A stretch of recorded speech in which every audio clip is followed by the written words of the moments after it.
가인의 제사, 아벨의 제사 이야기가 이제 계속되고 있는데, 원래 가인이라는 이름은 그 찌르는 창이라는 뜻을 갖고 있어요. 노창, 뭐 사울이 뭐 노창을 이렇게 던졌다 그럴 때 쓰는 그 가인이라는 단어거든요. 그 다음에 아벨이라는 말은 이제 하벨이라는 용어에서 오는 말로서 호흡, 그 다음에 숨, 그런 뜻도 되고, 공허하다 할 때, 번역을 할 때 공허라는 뜻도 되고, 헛되다 할 때 그 헛되다 라는 뜻도 그 아벨입니다. 이제 이름이 의미하는 바만 봐도 굉장한 어떤 암시가 들어있다는 걸 알 수가 있죠. 가인은 사울처럼 그냥 찌르는 거, 남을 죽이는 거, 이런 것을 연상할 수 있는 이름이고, 아벨은 육신으로 이 세상을 사는 동안은 육신에 붙은 이 호흡이라는 것은 공허한 것이고 다 헛된 것이다 라는 의식을 갖고 사는 사람이다 라는 이름 속에 이미 그 의미가 있는 거예요. 벌써 아벨의 인생이 결정이 이미 나 있는 거고, 가인의 인생이 이미 결정이 나 있죠. 그 이름 속에. 우리 형제자매님들도 그 자녀들 이름을 잘 심중히 지어주고, 옛날 어른들은 이름을 굉장히 중요하게 여겼습니다. 왜냐하면 우리나라는 특히 이제 그 뜻 글자를 사용하고 있는 한자어권에 있기 때문에 어떤 이름 석자지만 굉장한 뜻을 함유하게 해가지고 짓잖아요. 그래서 이름을 굉장히 중요하게 여겼죠. 히브리인들의 사상이 그 이름을 그렇게 중요하게 여기는 거예요. 그래서 처음 첫사람에게 이름을 지었다가 그 다음에 둘째 사람에게 새 이름을 또 주시는 이야기가 구약성경에 계속 나오죠. 야곱이 이스라엘이 된다든지, 아브라함이 아브라함이 된다든지, 이렇게.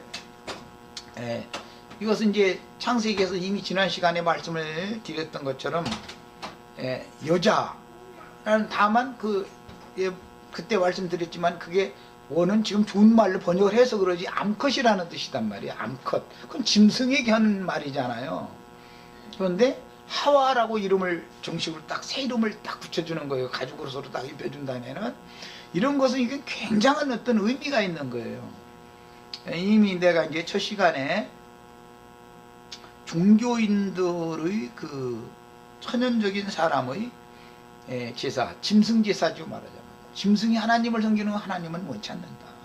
하나님은 하나님 자신의 형상과 모양으로 만들 목적으로 만들어서 자기의 배필을 삼을 목적으로 사람을 땅에 지어놨기 때문에 사람 속에는 영이 있고 혼이 있는데, 그 영혼과 하나님의 영혼이 서로 짝을 맺을 수 있도록 창조 자체가 이렇게 돼 있다. 짐승은 하나님이 아무 토끼도 이쁘고 다람쥐도 이쁘지만 세상 옷이 이뻐도 사람만 못하다 말이야. 이걸 알아야 된다 이거예요. 그런데 사람들은 이런 하나님의 창조 세계를 보고도 살아계신 하나님을 이렇게 더듬어서 이렇게 깨닫고 그래야 되는데 몰라. 이게 땅의 일을 말해줘도 사람들은, 종교인들은 땅의 일을 가지고 말해도 못 알아듣습니다. 그런데 더구나 이 영적인 일, 하나님에 관한 하늘의 일을 말을 하면은 알아듣는다는 게 쉬운 게 아니죠.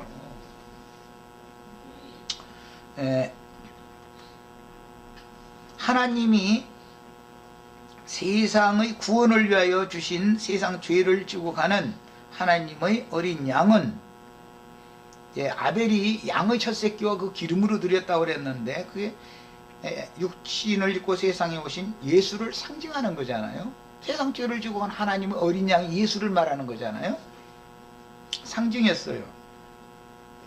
그래서 그 어린 양은 6월절, 유대인의 7절기 중에 창세기 1장에는 7째 날로 되어 있지만 이제 절기로 들어가면 7절기죠. 이것이 7절기 중에 첫째 날은 빛이 쓰라 하는 날인데, 그날 6월절 날이에요. 출애굽기에 보면 애굽 전역에는 흑암이 가득한데, 그날 히브리인들이 살고 있던 고센 땅에는 빛이 있었다. 빛이 거기 있는 거예요. 첫날부터 이게 다른 거예요. 그런데 그날 6월절 날 구속받은 이스라엘을 위해서 어린 양은 죽어야 했으며, 그 피는 어린 양을 잡아가지고 피를 흘려가지고 문 인방과 좌우 설주에다가 피를 뿌리죠. 그리고는 그 안에서 이렇게 이제 그 유월절을 먹는 거예요. 근데 유월절이라는 말은, 유월이라는 말은 건너간다. 예? 예. 뭐 월장한다라는, 담 넘어간다라는 말이, 도적 넘보고 월장했다 그러죠. 담 넘어서 이렇게 도적질하러 왔다 할 때 그런 뜻이에요. 유대인의 7절기 중 이 첫 번째 절기는 심판의 사자들이 건너갔다. 나를 뛰어넘어 버렸다. 이제 그런 의미를 갖고 있습니다. 그러니까 이 첫째 날이, 첫째 절기가 반드시 체험상으로 있어야 된다 이게 누구나. 그래서 이제 신약에서는 이게 이제 주와 함께 부활된 날, 거듭난 날이라고 그러는데, 이 날을 굉장히 중요하게 여깁니다. 육신이 태어난 날을 중요하게 여기는 건 없어요. 예수님 생일날이 며칠 날이라는 건 성경에 다 뒤져봐도 없죠. 그러나 부활하신 날에 대해서는 있고, 그 다음에 기념해달라고 하시는 것도 고린도전서 그 말씀에 의하면 주의 죽으심을 그 영으로 다시 올 때까지 기념하라 이렇게 되어 있지, 인자 예수가 태어난 것을 기념하라는 말은 없죠. 죽은 것을 기념하라고 되어 있지. 그러니까 우리는 무엇을 기념을 해야 되냐면, 아, 내가 말씀을 듣고 정과 욕심으로 연합되어져 있어, 즉 죄와 연합되어져 있는 옛사람의 그 육적 자아가, 아, 그날 내가 죽었지, 이것은 기념해야 된다 이거예요. 그런데 이 날이 없는 사람한테는 내가 맨날 이 얘기해도 못 알아듣는 거예요 이게. 그런데 이제 이 날을 또 너무 강조하는 어떤 분이 이제 가보면 몇 월 며칠 날 몇 년도 뭐 몇 월 며칠 몇 분 몇 초에 자기 망자 거듭났다 이제 이렇게까지 나오면 또 그것도 힘들지 또. 중요한 것은 함께 죽은 사실이 있어야만, 그 다음에 함께 장사되고, 함께 장사된 사실이 있어야만 또 함께 부활하고, 부활한 날 함께 또 승천을 하는 거니까. 그리고 나서는 그 저녁에는 다시 오는 거예요. 부활한 날 저녁에는, 새벽에는 함께 부활했지만 아버지께로 갔다가 그 저녁엔 지지자들한테 오잖아요. 그래서 이걸 이제 사흘길이라고 그래요. 난 우리는 바울사도의 편대로 하자면, 난 날마다 죽노라. 그럼 날마다 죽기만 하면 안 되죠. 날마다 장사도 돼야 되고, 날마다 다시 삶이 있어야 되고, 날마다 주와 함께 다시 오는 거예요 또. 주님은, 나는 이제 그러니까 복음 전할 때, 예수님은 말이야, 이미 오셨고 오시는 중이면 앞으로도 오실 거다 이렇게 말하면, 이게 뭔 소린지 또 이것도 설명하려면 한참 가는 거예요. 이미 나에게 오셨어야 되고 매 순간마다 오셔야죠. 또 내가 말이야, 이 생을 떠날 때까지는 계속 오셔야 되죠. 마지막 떠나는 때는 이제 마지막 나를 데리러 오시는 거예요. 이제 마지막으로.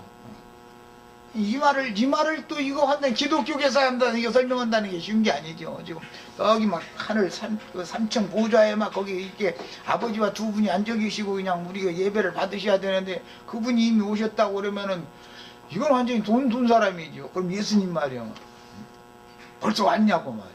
그럼 나는 여태 안 왔어요 이러니.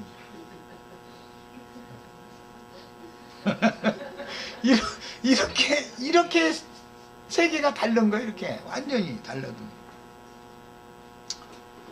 유월절 양의 피는 십자가에서 흘리신 예수의 피라는 말이 성경에 나오고, 예수의 피를 힘입고는 담대히 은혜의 보좌 앞에 나가는 길이 열리는 거죠. 예수의 피예요. 이것은 예수의 피 할 때는 사람으로 오셨던 인자를 강조하는 거예요. 인자 예수의 피예요. 그런데 하나님이 자기 피로 우리를 사셨다. 이제 교회는 피로 사셨다. 사도행전에 뭐 그러는데, 하나님이 피는 예수의 피와는 다르죠. 예수의 피는 육신으로 오셨던 예수의 몸에서 흘러나온 피지만, 하나님의 피라는 것은 하나님은 말씀이니까 생명의 말씀을 말하는 것이지, 하나님이 무슨 피가 있겠어요, 영이? 근데 피도 하나님의 피, 그렇게 말하면 영적인 피가 되겠지. 하나님 영이니까. 그래서 생명의 말씀을 하나님이 피다 그러고, 히브리서 이제 9장 24절 보면 그리스도의 피라는 말이 나오는데, 이 말씀을 이해하기 위해서는 골로새서 2장 6절을 빨리 찾아서 읽겠습니다. 골로새서 2장 6절을 읽습니다.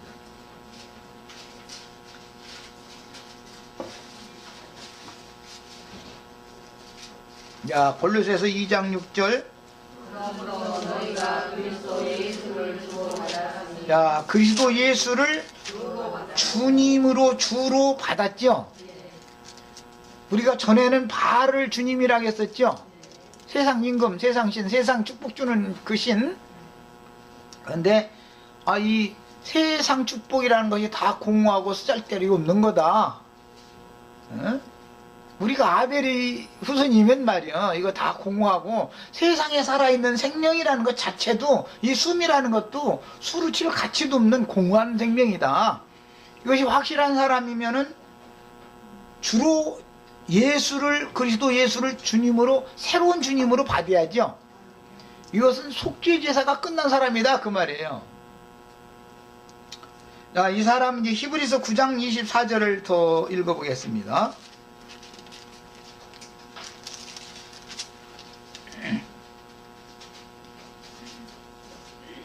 9장 24절 가기 전에 14절을 읽겠습니다. 14절. 하물며 영원하신 성령으로 말미암아 흠없는 자기를 하나님께 드린 그리스도의 피가, 여기는 예수의 피라고 되어 있지 않고 그리스도의 피라고 되어 있죠. 그리스도의 피가 어찌 너의 양심을 죽은 행실에서 깨끗하게 하고 살아계신 하나님을 섬기게 하지 못하겠느냐. 그리스도의 피는 우리 양심을 살려놓는 피죠.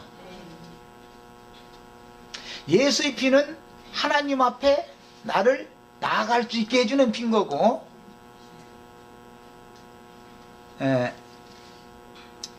예수의 피 이야기는 그 뒤에 10장 19절에 나오는데 그 한 절 읽고 다시 9장으로 다시 오겠습니다. 10장 19절.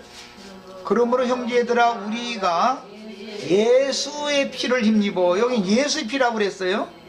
예수의 피를 힘입어 어떻게 한다고요? 성소에 들어갈 담력을 얻었나니 그 길은 우리를 위하여 휘장 가운데 내려놓으신 새로운 살 길이다 그랬어요. 예수의 피는 우리로 하여금 하나님이 계신 곳으로 나아갈 수 있게 길을 열어주는 피죠. 그리스도의 피는 나의 양심을, 죽었던 양심을 살려놓는 피예요. 자, 이렇게 이제 양심이 살아나면 그것이 핏부림 받았다 그러죠. 핏부림을 받아서 그리스도의 피로 뭐 구속받았다, 피로 속죄함을 받았다, 이제 여러 가지 표현들이 나오는데 9장 24절을 보겠습니다. 23절 24절 보겠습니다. 그러므로 하늘에 있는 것들의 모형은 이런 것들로서, 이런 것들로라는 것은 양이나 염소나 뭐 소나 이런 거 잡아서 피를 흘려서 제사하는 걸 말한 거예요. 그러니까 율법 성전에 가, 사람이 손으로 지은 성전에 가서 그 제사를 해야 되겠죠. 이런 것들로서 정결케 할 필요가 있었으나 하늘에 있는 그것들은, 하늘에 있는 것들에 대한 땅의 제사와 하늘의 제사를 지금 대비하고 있는 거예요. 창세기로 말하자면 가인의 제사와 아벨의 제사를 지금 대비하는 중이에요. 이런 것들보다 더 좋은 제물로 할지니라. 그리스도께서는 참것의 그림자인 손으로 만든 성소에 들어가지 아니하시고, 그러니까 성당이나 예배당에 다니는 게 아니고 그 말이죠. 성당이나 예배당은 건축헌금 내 사람 손으로 그 지어놓은 거잖아요. 사도행전 7장이나 17장에 보면 하나님은 하늘은 나의 보좌요 땅은 나의 발등상이다 그러시기 때문에 사람의 손으로 지은 전에 계신 분이 아니다 그러죠. 그런데 악착같이 그걸 지어놓고 거기로 모여야 된다고 이렇게 나오면 또 이 사람들한테 이거 설명하기가 참, 그럼 성전도 없이 어떻게 하냐고 말이야. 이제 이렇게 나오면 이제 나는, 아니 당신이 성전이야지. 당신 자신이 하나님을 모시는 성전이야지 예배당 건축한다고 거기다 뭐 좋은 집 지어놓고서 헌물과 미석으로 꾸며가지고 거의 뭐 해서 종교의식 행한다고 별짓 다 해도 하나님은 거기에는 계시지 않는다고 성경에 돼 있지 않냐고. 그러면은 그래도 이제 이렇게 나와. 그래도라는 건 성경을 무시해버린다 이제 이 말이 되는 거죠. 성경에는 사람의 손으로 지은 전에 하나님은 계시지 않는다고 돼 있어요. 이게 예배당에서는 완전히 나오셔야 돼요. 성당에서 완전히 나오셔야 돼요. 그건 땅의 집이니까 나와야 되는 거예요. 하늘의 집으로 우리는 하늘의 집으로 들어가는 거예요. 자, 그래서 참것의 그림자인 손으로 만든 성소에 들어가지 아니하시고 바로 그 하늘에 들어가사 그랬는데 지난번 번역엔 참 하늘에 들어가사라고 돼 있었죠. 그 하늘이라는 것은 앞에 참것의 그림자와 대비하는 말이니까 참 하늘이지요 사실은. 그러니까 그림자 모형의 하늘로 들어가는 것은 사람의 손으로 지은 성막이나 성전의 지성소에 들어가는 걸 상징하는 말인데, 그 지성소라는 것은 핏부림 받은 나의 살아난 양심 안에 들어간다 그 말이죠. 몸은 1층천이고 나의 마음은 2층천이고 나의 양심은 3층천이죠. 그 예수님 3층천에 계시다 하면 뭔 소리인지 알아야 된단 말이요. 저기 허공 어디에 이렇게 그냥 거기에 계신다는 말이 아니라 나의 영에 계신 분이 3층천에 계신 분이란 말이에요. 그래서 예수님이 모든 피를 흘려서 모든 구속을 이룬다면은 모든 하늘들 위에 오르신 자니 그려놨죠. 그럼 모든 하늘들이라는 게 뭔 뜻이요? 예, 사람의 몸도 하나님의 성전이죠. 성령의 전이죠. 너희 몸이 하나님의 성령의 전인 줄 알지 못하느냐. 나의 마음도 하나님이 계시는 성전이죠. 나의 신앙 양심도 영도 하나님이 계시는 지성소 성전이죠.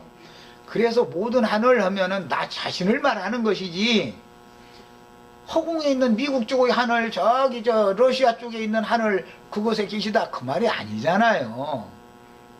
이게 성경이 말하는 의도를 잘 아셔야 되겠어요. 자, 그러니까 성경에는 이제 참이라는 말이 참 많이 나와요. 참제자, 뭐 참포도나무, 참하나님, 참하늘 뭐 등등 이 참이라는 말이 참 많이 나와요. 이 말은 모형적인 것, 그림자적인 것과 대비하는 말이잖아요. 이런 것을 잘 이해를 하셔서 우리는 영적인 사람이 되셔야지, 세상 교계가 가르치는 그런 거짓말에 속아가지고 계속해서 종교 행위를 하는 그런 이상한 종교인 되시면 안 돼요. 그게 가인의 길에 행하는 자, 그거는 심판받게 돼 있어요. 성당이나 예배당에서 못 나오면 심판받게 돼 있어요. 이것을 아셔야 돼요. 이렇게 말하면 이제 말씀 나가면 이제 신부님 이제 목사님들 이제 뒤집어지고 이제 그 이단 나왔다. 그럼 어떻게 하면 죽일까 하고 이제 그럴 텐데, 복음을 위해 죽는 건 영광스러운 거예요. 걱정할 것 없어요. 그래서 예수님께서 제자들과 유월절을 잡수시고 잡혀가서 죽임을 당한 후에 그 영으로 다시 오기까지 유월절을 행해서 기념하라라고 하셨는데, 그 집은 마가 요한의 어머니 마리아 자매님의 가정집이었지 예루살렘 성전이 아니었죠. 똑같이 유월절 절기를 지키는데 유대인들은 수백만 명이 예루살렘에 모여가지고 율법에 따라서 절기를 지키는 거예요. 그날 밤에 똑같은 날, 그날 예수님과 제자들은 마가 요한의 어머니 마리아 자매님의 다락방 그 집에 가정집에 모여가지고 거기서 제자들과 함께 유월절을 잡수셨어요. 그러니까 우리는 예수님과 함께 해야지, 예루살렘 성전에 모인 율법 종교인들과 함께 하면 끝나는 거지. 그 사람은 이걸 알아야 된다 이거예요. 예, 아까 내가 크리스마스도 그래서 우리 저 아들 낳고 손자 나면은 오늘이 크리스마스다 이러셔야지, 12월 25일이 크리스마스라고 하는 거짓부렁에 속으면 안 된단 말이요. 그리고 이 아이가 자란 다음에 세월이 지난 후에 제사장으로서 하나님의 말씀을 이해하고 깨닫고 복음을 믿으면, 제사장이 다 하나님을, 우리가 다 이제 복음을 믿어서 거듭나면 다 하나님의 제사장들이 다 되는 거죠. 그날이 부활절 날이지. 그냥 쓸데없는 부활절 날 뭐 3월달 셋째 주냐, 뭐 4월달 첫째 주냐 하면서 싸울 필요가 없는 거예요. 예, 종교인들은 무엇이든지 하나님의 말씀과 비슷하게 꾸며서 날짜와 절기도 그렇게 해요. 여로보암이라는 사람이 그랬죠. 하나님의 말씀과 또 비슷하게 날짜와 절기를 정해가지고 지키게 했다는 거잖아요. 이렇게 놀라운 거, 이런 것들이 진리를 알아야 돼. 그래서 진리를 모르면은 그들이 하라는 대로 할 수밖에 없어. 모르니까 그게 하나님 섬기는 예법인 줄 알고 그냥 따라가는 거예요. 그런데 쥐약은 모르고 먹어도 죽고 알고 먹어도 죽고, 알고 먹으면 자살하려고 의도적으로 먹은 거고, 모르고 먹은 건 그냥 무지해서 죽은 거고, 그렇다고 안 죽는 건 아니야. 예. 그러니까 이것을 잘 아셔야 돼요.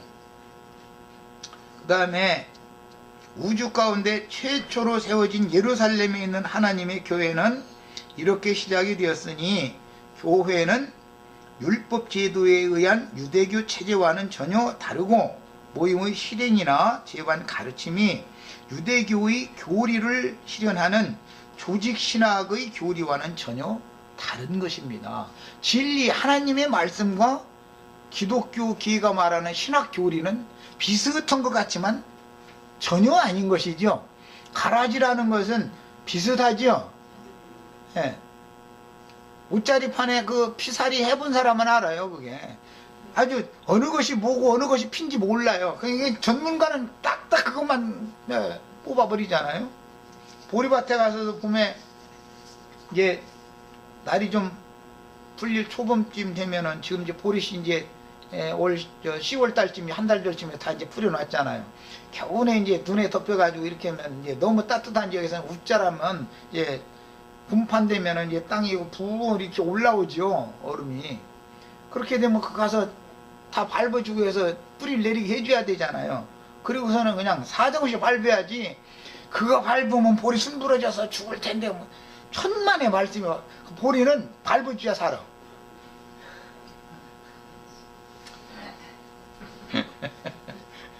겨울에 그 추위 속에서도 그 절대 안 죽고 그러고 있다가, 그게 이제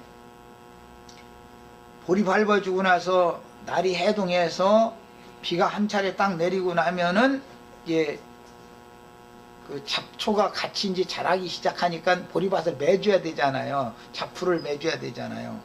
잡풀을 매줄 때 보면은 보리와 똑같이 자라는 게 있어요. 그런데 전문가는 딱 보면, 아, 이건 깐부기 될 놈이네 하고서는 싹 뽑아버려. 똑같은 보리인데 열매가 아직 나오지도 않았는데도 딱 알아. 보면 한마디가 약간 더 크고, 예, 이게 훨씬 웃자라 있고, 그러면 그건 뽑아버려야 되는 거예요. 그거는 그거 놔둬버렸다가는 깐부기가 그냥 전판 퍼져가지고, 그 열매 맺힐 때 좀 깐부기 그거 날리면 다른 거한테 달라붙으면 다 깐부기 만들어 버리잖아요. 그러니까 그게 패기 전에 싹싹 뽑아버려야 된단 말이야. 농사라는 건 전문가나 하는 거예요. 그래서 농사도 아무나 하는 거 아니야. 하나님 말씀 가르치는 거, 약물이를 지금 나 농사하는데 전문 지식이 없어가지고서 아무나 가서 그냥, 아이, 그냥 할 것 없으면 농사나 짓고 살지, 농사 아무나 하는 게 아니야. 그게 똑같은 땅인데 농사하면 누구는 피롱해가지고 여기 망하고, 누구는 똑같은 동네인데도 그 사람은 더 잘 되고 해가지고 잘 되고, 그럴 수가 얼마든지 있죠. 그럼 뭔가 아는 게 있으니까 그래요.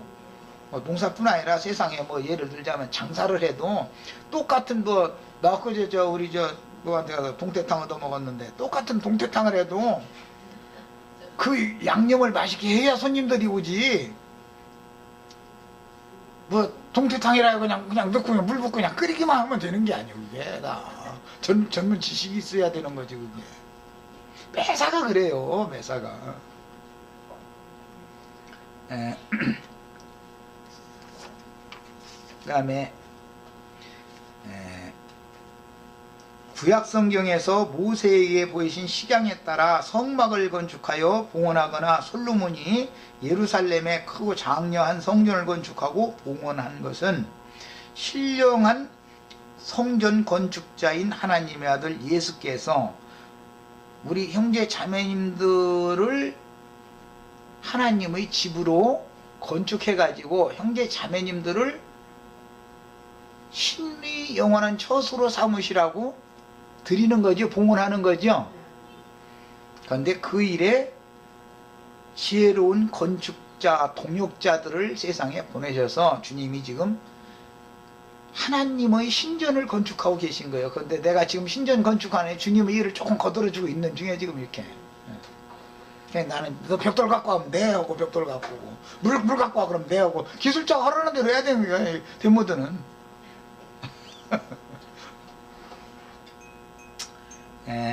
좀 이제 지금부터는 중요한 얘기를 좀 하려고 합니다.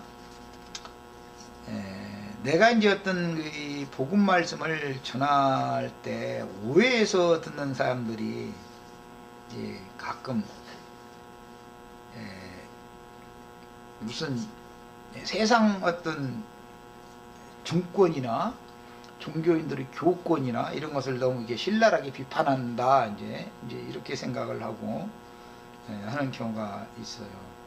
그런데 이걸 알아야 됩니다. 아벨의 제사를 이해하려면 이걸 알아야 돼요. 예수님이 이 세상에 오셔서 제사를 하는 것은 아벨의 제사를 실현하는 거잖아요. 그것은 매 세대마다 그 당세에 바다에서 올라온 짐승이나 땅에서 올라온 짐승 두 짐승으로 세상 나라를 경영하게 하시는데, 바다에서 올라온 짐승은 정권을 잡은 자들을 말하는 거죠. 땅에서 올라온 짐승이라는 건 교권을 잡은 자들을 말하는 거예요. 이 두 기득권자들을 통해서 세상 나라를 마귀가 경영을 하는 거예요. 그걸 하나님이 일시적으로 허락을 하셨어요. 근데 예수님이 오실 때가 되어져서 예수님이 오셔서 복음을 전하는 목적은 뭐냐? 정권이나 교권을 잡은 자들이 하나님의 뜻을 무시하고 오남용한다 이거예요. 하나님이 허락해서 그들에게 그런 권세를 준 거 아니겠어요? 그것을 오남용한다 이거예요. 그래서 자기네들은 그냥 대대로 기득권을 가지고 특권층으로 살면서 빈천하고 힘없고 배운 것도 없고 가진 것도 없고 하는 이런, 불가에서는 이제 중생이라고 그러는데, 이런 천민들, 빈민들, 눌림당하고 압제당하고 짓밟힘 당하는 사람들을 위에 서서 늘 자기네들은 군림하는 것이 너무 당연하다고 생각하는 거예요. 너무. 그게 그들은 특권층의 착취의 대상일 뿐이지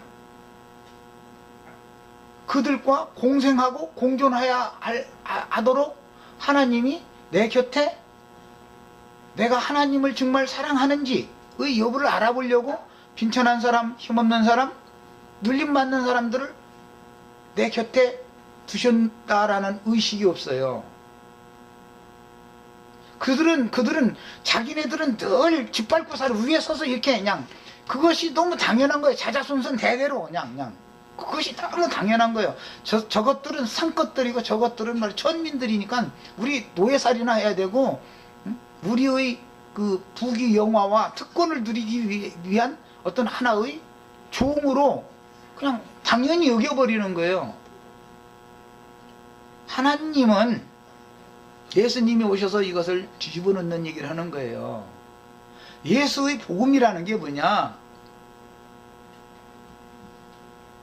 그나 너도 죄인이고 그도 죄인인데 너는 세상에서 마귀에게 그런 기득권을 허락받았고 그는 마귀가 그를 미워해서 기득권을 그에게는 허락하지 않았을 뿐이다. 나는 그나 다 똑같이 본다.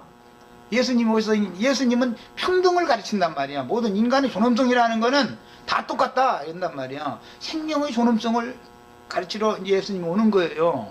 너는 다 형제니라 막 이런 말 한마디가 그게 유대교 지도자들이 듣는 데는 그것 때문에 죽이는 거야 이제. 감히 말이요.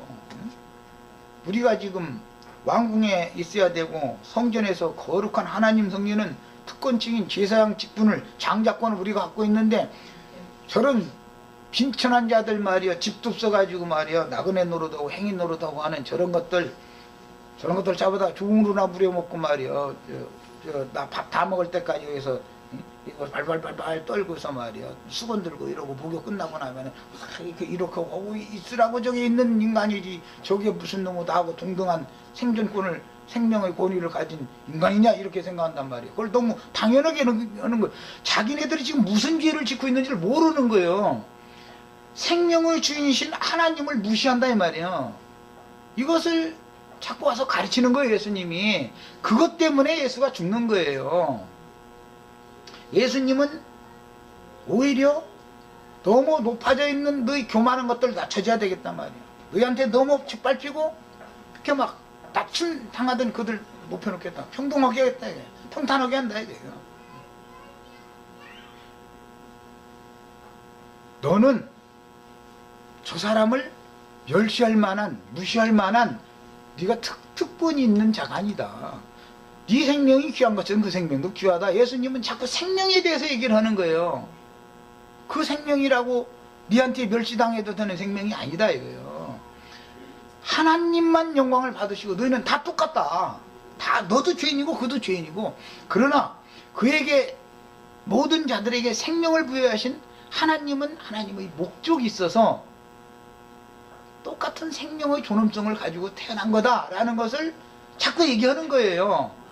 그러면 이 기득권자 특권층들은 이 사람을 봐도 이게 굉장히 위험 요소가 많은 인물이단 말이에요. 이건 완전히 반 개혁자잖아요. 개혁자.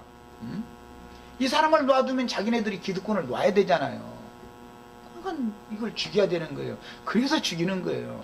그러니까 내가 말씀을 전할 때는 내가 똑같이 예수의 영을 받아가지고 있기 때문에 늘 나는 그 얘기를 해요. 나는 세상 나라에 무슨 야당이냐 여당이냐, 난 이런 걸 가리는 사람이 아니야. 지금 야당했던 사람이 다음에는 여당할 수도 있고, 지금 여당했던 사람이 다음에 야당할 수도 있고, 그건 모르는 거예요. 다만 당신들이 기득권을 너무 남용하지 말아라 말이야. 그렇게 하는 게 아니다. 하나님의 입장에서 봐라. 당신들이 말이야, 쓰고 남는 거 있으면은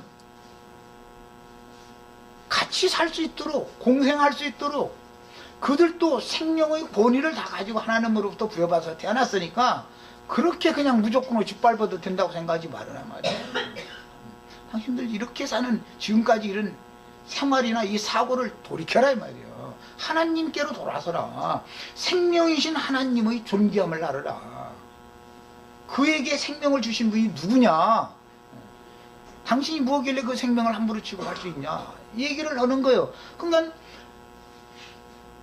종교인들이 관념을 가지고 있는 사람이 내 얘기를 들어보면은 이거 완전 위험소지가 참 많은 사람이거든. 이 당이 할 때는 그 당 사람들 보고 막 뭐라고 했었고, 또 이 당이 하니까 또 이 당 사람들 보라고. 나는 어떤 당을 뭐 하는 게 아니에요. 내가 세상 사람이 아닌데 그럴 필요가 뭐가 있어. 기득권층과 눌림받고 학대당하는 층에 대해서 기득권층이라 해가지고 당신들의 기득권은 너무 당연하다고 생각하고 저 사람들은 당신들한테 늘 밟혀야 된다고 생각을 바꿔라 이 말이에요. 그건 아니다 말이에요. 예수님은 하나님 한 분에게만 모든 인간에게서 영광을 받으셔야 된다라는 걸 말씀하시는 것이고, 여러분은 여러분에게 생명과 호흡과 만물과 모든 것들을 주신 그분을 다 똑같이 경배하고 그분께로 나아가야 되는 것이다. 당신들이 무슨 특별한 뭐가 있어서 이렇게 하는 걸, 그런 기득권, 이것을, 그 특권의식 이것을 버리지 않으면 당신들은 하나님의 나라에는 절대 들어갈 수 없다. 난 이 얘기를 계속 하는 거예요 지금. 어떤 사람 어떤 당을 이렇게 하는 얘기가 아니에요. 말을 못 알아듣는 사람들한테는 참 이 아벨 제사 얘기하다 보면 이게 참 답답해하죠. 우리는 아벨이라는 사람은 예수님을 대표하는 사람이기 때문에 눌림받는 사람들, 고통받는 사람들, 아픔당하고 상처받는 사람들, 멸시당하던 사람들, 예수님은 세리와 창교와 모든 빈천한 자들, 이런 사람들의 친구로만 온, 그러니까 참 이해할 수 없는 사람이 온 거예요. 당신들 주위에 가난한 사람을 왜 뒀느냐? 당신들이 정말로 하나님의 마음을 알아서 나는 능력이 더 있어서 더 벌을 수가 있고 나는 머리 두뇌가 좋아서 공부를 더 할 수가 있죠. 그럼 하나님이 주신 것을 재물이든 지식이든 뭐든 공유할 줄 알아라 이 말을 하는 거예요. 머리가 나빠서 공부를 못했으면 그 사람들한테는 더 많은 인내를 가지고 더 설득하고 깨줘야 돼. 그 사람들 계몽이 돼야 될 거 아니야. 그래야 살 거 아니야. 밝은 가운데서. 너는 그냥 대대로 무식쟁이 집안으로 그냥 내려가요. 우리는 말이야 그냥 대대로 말이야 좋은 대학교에서 그냥 해서 우리 집안 가문의 영광을 위해서 이래야 되고 이런 걸 버려야 돼. 못 따라오는 사람들한테는 한 번을 더 가르쳐도 더 가르쳐라 이거예요. 그래서 평균을 해야 된다. 없는 사람들에게는 있는 사람들이 그들이 없다면은 이 사람들이 이 재물을 어디서 취할 거냐 이거예요. 자기네 회사면 회사 무슨 농토면 농토에서 이뤄주는 다른 많은 모든 것들이 합쳐서 자기의 오늘이 있는 거 아니야. 그러면은 내가 버는 건데 내 맘대로 쓰는데 누가 말겨 이런 식이 되면 이거는 안 된단 말이에요. 하나님의 생각은 그게 아니다 이거예요. 너에게 그런 걸 잘할 수 있는 은사를 주시고 재능을 주신 것은 그 사람들을 같이 공생하라고. 이 사람들 직원을 해도 같이 먹고 살라는 것이지 너는 특별히 말해 뭐 해서 특권을 누리라 그런 뜻으로 하나님이 한 거 아니다. 이걸 예수님이 어디서 자꾸 가르쳤기 때문에 예수님이 배척당하고 나중에 죽임까지 당한 거예요. 복음은 이런 거예요. 언제나 우리는 아벨의 제사라는 것이 뭘 말하고 아벨은 어떤 사람들의 대변자인지 예수님이 보혜사라고 그러지. 보혜사 대변자다 이 말이에요. 변호사다. 누구의 대변자예요? 고통받는 사람들, 힘없고 눌림받는 사람들을 위해서 대변해 주는 거예요. 대변. 있는 자들은 자기네 기득권을 가지고 자기네들이 권리주장을 계속 하니까 하나님의 뜻은 이게 아니다. 그게 아닌 거다. 너 정신 차리란 말이야. 그러면 가진 사람들 기득권자들은 구원을 못 받는다고 말한 게 아니죠. 돌아서라 이거예요. 생각을 바꾸라 이 말이에요. 하나님의 마음으로 너희 돌아서라. 너희들도 그렇게 기득권을 누리게 한 것은 물론 사탄을 통해서 세상 것이라는 건 마귀를 통해서 주는 거지만 하나님이 허락하셔서 주는 거예요. 이것을 남용하면 안 된다 이거예요. 하나님이 주신 정권이든 교권이든 다 그게 필요하기 때문에 세상에 그런 걸 주시는 거예요. 세상 나라를 운영해야 되니까 이것을 오남용하면 안 된다는 거예요. 이것을 계속 가르치는 것이 복음입니다. 그래서 가인의 제사라는 것은 기득권자들을 자기네들은 특별한 층이라고 생각하고 특권을 계속 누려야 되고 아벨로 말미암아서 피의 변호를 받아야 되는 이 하류민에 속하는 이 사람들은 자기네들이 종으로 늘 부려도 된다고. 이건 너무 당연하다는 생각을 바꿔야 된단 말이에요. 이거를 바꾸지 않으면은 사후세계에 여러분의 형벌이 기다린다 이거예요. 이게 뭐냐? 뒤에 신약복음에서는 부자와 나사로 얘기로 예수님이 이 창세기 가인의 제사 아벨의 제사를 가지고 설명을 해놓은 거예요. 부자는 자색 옷을 입고 왕복이라는 거예요. 날마다 호화로이 연락하며 잔치를 해가면서 살았다고 그랬어요. 그가 죽었어요. 안 죽는 사람 어디가 있어? 그 부자의 대문에서 거지 노릇하던 나사로도 이 생에서는 힘들고 어려운 생애를 살았지만 그도 죽었어요. 안 죽는 사람 어디 있어요? 그러나 이 생은 잠깐이고 사후세계라는 건 영원한 건데 영원의 세계에 가서는 상황이 역전되더라 이 얘기를 한 거예요. 그러면 그 부자도 살아생전에 하나님의 마음으로 회개하고 돌이켰으면 부자라고 구원 못 받는 게 어디가 있겠어요. 권력을 하나님이 허락해서 그에게 맡긴 건데 그 사람도 구원 받을 수 있어요. 그러나 이 사람들은 아무리 복음을 전해도 안 들어. 복음을 배척해. 이러면은 결국은 너는 살았을 때 네 좋은 것을 받았고 나사로는 거기서 고난을 받았으니 나사로는 여기에서는 위로를 받고 너는 여기에서는 고민을 받는 것이 마땅하니라. 이 하나님의 공의의 심판이다 일어났단 말이에요. 이런 것을 알아야 돼요. 그러니까 가인의 제사인지 아벨의 제사를 얘기할 때 지금 기독교인들이 생각하는 것과 같은 그런 생각을 가지고서는 그들이 복음을 못 깨달은 사람들이에요. 교권을 가진 사람들이 특히 더 위험해요. 교권을 가지면은 돈이란 건 자연히 따라붙게 돼 있어요. 큰 예배당 하나 딱 차려놓고 사람 몇만 명 모이면은 돈은 아쉬울 것이 없어요. 그런 걸 오남용하면 안 된다 이거예요. 난 이거 내 체험인데,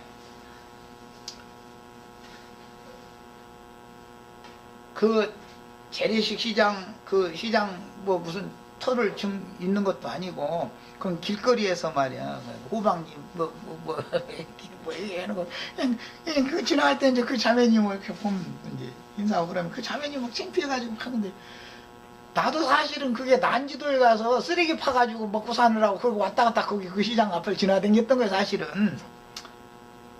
그거 나 보면 막 그냥 그러시는데, 나는 그 자매님을 너무 마음에 품고 있었어요. 그런데 그래도 최고의 진리를 자랑한다고 하는 그 무리들 거기서는 사람 취급을 안 해버려요. 그 자매님 오면 하는가 봐, 가는가 봐. 이런 걸 보고 내가 얼마나 가슴 아팠던지 몰라요. 우리는 교회 안에서까지 사람을 차별하는 이런 일이 절대 있으면 안 되겠어요. 이것은 하나님 앞에는 어마어마한 죄를 짓는 거예요. 기득권을 하나님이 우리에게 주셨으면 그 사람보다 내가 좀 형편의 모든 면에서 낫게 해주셨으면 감사할 뿐이고, 내가 정말로 진실한 마음으로 생명이신 주님, 생명의 주인의 권위를 인정하는 여부를 확인해 보기 위해서 그런 사람들을 내 곁에 두는 거예요. 이것을 아셔야 되겠어요. 그래서 나에게 주신 것을 감사함으로 받으셔야 되지만 함부로 오남용해서는 절대 안 되는 거다.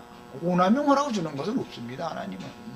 이런 이 복음의 원리를 잘 아셔야 돼요. 그래서 나는 뭐 지난번 정권 때는 말이야, 그것도 아무 계시면 하는 것마다 마음에 안 든다고 떡들더니 막 이번에는 또 이 사람 세우니까 또 말해 하는 것마다 마음에 안 든다고.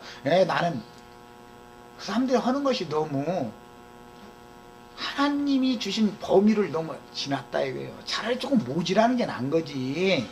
너무 하나님이 허락하신 범주를 지나는 짓을 해서는 자기 무덤을 자기가 파는 짓을 왜 모르느냐, 난 이 얘기를 하는 것이지. 내가 무슨 사람을 미워하겠어요? 그분도 이제 돌이키면 구원 받는 거죠. 이제라도 내 마음은 늘 그래요. 이런 걸 이해를 하셔야 돼요. 이건 이제 복음 얘기를 하다 보니까 여기까지 간 거예요. 예수님이 그래서 배척당한 거예요. 예수님이 기득권자들이 편에 섰다면 죽을 일이 없습니다. 힘없는 사람들은 예수를 죽일 만한 힘이 없어요. 예수를 무슨 재주로 죽여요? 그들이 힘이 없는데. 기득권자들이니까 예수를 죽일 수 있는 거예요. 이게 얼마나 중요한 말인지를 아셔야 되겠어요. 예수님은 빈천한 자들, 서름받는 자들, 고통받는 자들의 대변자로 오셨어요. 유대교 제사장들이라는 것은 기득권자들이 대변자들이잖아요, 그게. 그래서 예수님은 말락에서에 나오는 말씀처럼 날마다 호소할 데가 없으니까 사람들한테는 호소할 데가 없는 거예요. 그러니까 어떻게 해요? 여호와의 제단에 나가서 눈물과 부름과 뭐 눈물과 무엇으로 고통과 한숨과 눈물로 여호와의 제단에 번제 제물을 드렸다는 거예요. 눈물이 제물이다 이거예요. 한숨이 제물이 됐다는 거예요. 그랬더니 그 제사는 하나님 받았다 이런 거예요. 지금 이걸 알아야 됩니다. 그래서 세상에서 그렇게 서름당하고 고통당하는 것도 안타까운 일인데, 교회까지 와서 위로를 받고 하나님 앞에 격려를 받을 목적으로 그래도 하나님 앞에 나오는 것은 호소할 데가 없으니까, 세상에서 상처당하고 아픔당했던 거 주님 앞에라도 가서 위로를 받으려고 교회 모임에 오는 건데, 이 교회 형제 자매들한테서까지도 서름당한다면 이것은 사람들은 그야말로 우리 술자리가 없는 거죠. 이건 교회가 아니죠. 자, 오늘은 이제 여기까지 시간이 돼서 여기까지 하고, 가인의 제사가 왜 연락되지 못했고 아벨의 제사는 왜 연락이 됐으며, 가인은 어떤 자들의 대변자고 아벨은 어떤 자들의 대변자인지 이것을 잘 이해를 하시면, 신약복음에서 한 부자와 날마다 호화로이 연락하는 한 부자와 나사로로 예수님이 이 가인의 제사, 아벨의 제사를 설명하신 의도를 우리가 잘 알아야 돼요. 복음이 무언가를 알아야 돼요. 그래서 우리는 어떤 사람을 비판하는 게 아니에요. 당신들도 이제라도 하나님께로 돌아서라 이 말이에요. 하나님의 마음은 당신이 지금 생각하고 당신이 착각하고 있는 그런 게 아니다. 하나님은 사람을 편벽되이 외모로 사람을 보는 분이 절대 아니다 말이에요. 하나님은 사람의 신앙 양심이 얼마나 청결하고 그 인간의 됨됨이가 어떻고 마음 씀씀이가 어떤지 날마다 이것만 보시는 분이다라는 걸 말하는 거예요. 여기까지 하고 해찬하신 다음에는 고린도전서 7장 말씀을 나누도록 하겠습니다. 제가 마칩니다.